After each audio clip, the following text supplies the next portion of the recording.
अभिमन्यु अर्जुन का पुत्र था। श्री कृष्ण की बहन सुभद्रा उसकी माता थीं। यह बालक जन्म से ही विलक्षण प्रतिभा का धनी था। अपने पिता अर्जुन के समान ही उसमें अद्भुत साहस, निर्भयता और पराक्रम कूट-कूट कर भरा था। वह स्वभाव से थोड़ा क्रोधी अवश्य था, पर उसका क्रोध अन्याय के विरुद्ध ही प्रकट होता था। निर्भयता यानी अभि और क्रोध अर्थात मन्यु, इन्हीं गुणों के कारण उसका नाम पड़ा अभिमन्यु। अर्जुन ने उसे धनुर्वेद का संपूर्ण ज्ञान दिया था। अस्त्र शस्त्रों के प्रयोग में वह अल्पायु में ही निपुण हो गया था। 16 वर्ष की अवस्था में ही उसमें बड़े बड़े योद्धाओं को चुनौती देने का साहस और सामर्थ्य आ चुका था। उसका व्यक्तित्व भी एक महान योद्धा जैसा था। विस्तृत वक्षस्थल, मजबूत कंधे और आंखों में जलता हुआ आत्मविश्वास। महाभारत का भीषण युद्ध अपने चरम पर था।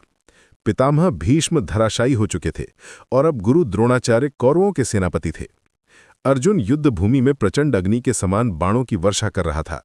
कौरव सेना विचलित हो उठी थी। दुर्योधन यह देख घबरा गया और द्रोणाचार्य से पांडवों की शक्ति को रोकने का उपाय पूछने लगा। द्रोणाचार्य ने रणनीति के अंतर्गत अर्जुन को संशप्तकों द्वारा दूर युद्ध में उलझा दिया और पीछे से चक्रव्यूह की रचना कर दी।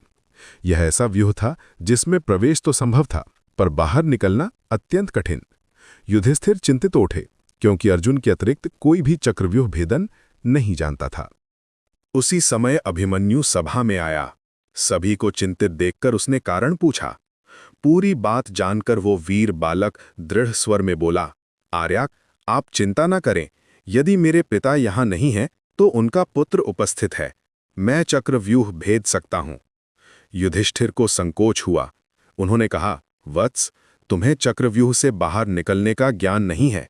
अभिमन्यु ने विनम्र किंतु दृढ़ स्वर में उत्तर दिया, पिता ने मुझे चक्रव्यूह में प्रवेश की विद्या सिखाई है।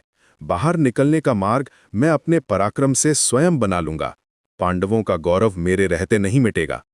परिस्थितियां विवश कर रही थीं। युधिष्ठिर ने भारी मन से आज्ञा दे दी। अभिमन्यु धनुष उठाकर युद्ध भूमि की ओर बढ़ा। उसके साथ भीम, सात्यकी और धृष्टद्युम्न चले, पर जयद्रथ ने उन्हें रोक लिया। अभिमन्यु चक्रव्यूह के भीतर अकेला रह गया। अकेला होते हुए भी वो डरा नहीं। वो प्रचंड अग्नि बन गया।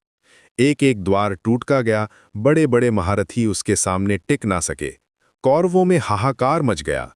दुर्योधन, कर्ण और द्रोणाचार्य तक उसकी वीरता देखकर चिंतित हो उठे। जब अलग अलग युद्ध में उसे पराजित ना कर सके, तब कौरवों ने अधर्म का मार्ग अपनाया। 6 महारथियों ने मिलकर उस बालक पर आक्रमण किया। उसका धनुष काट दिया गया, रथ नष्ट कर दिया गया। निहत्था होकर भी अभिमन्यु शत्रुओं से लड़ता रहा। अंततः दुशासन के पुत्र के गदा प्रहार से वो वीर बालक भूमि पर गिर पड़ा। अभिमन्यु वीर गति को प्राप्त हुआ। 16 वर्ष की आयु में उसने धर्म, साहस और बलिदान की अमर परिभाषा लिख दी। जब ये समाचार पांडवों तक पहुंचा तो पूरा शिविर शोक में डूब गया। अर्जुन लौटकर आया और अपने पुत्र के लिए विलाप करने लगा। श्री कृष्ण भी भीतर से व्यथित थे। अभिमन्यु की मृत्यु ने पांडवों के हृदय में प्रतिशोध की अग्नि जला दी।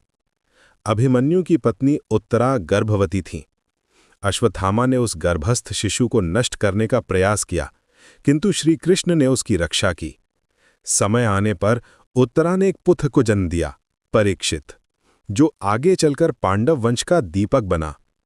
अभिमन्यु भले ही अल्पायु में वीर गति को प्राप्त हुआ, पर उसका साहस, त्याग और धर्म आज भी अमर है। यही है शौर्य का प्रतिरूप अभिमन्यु।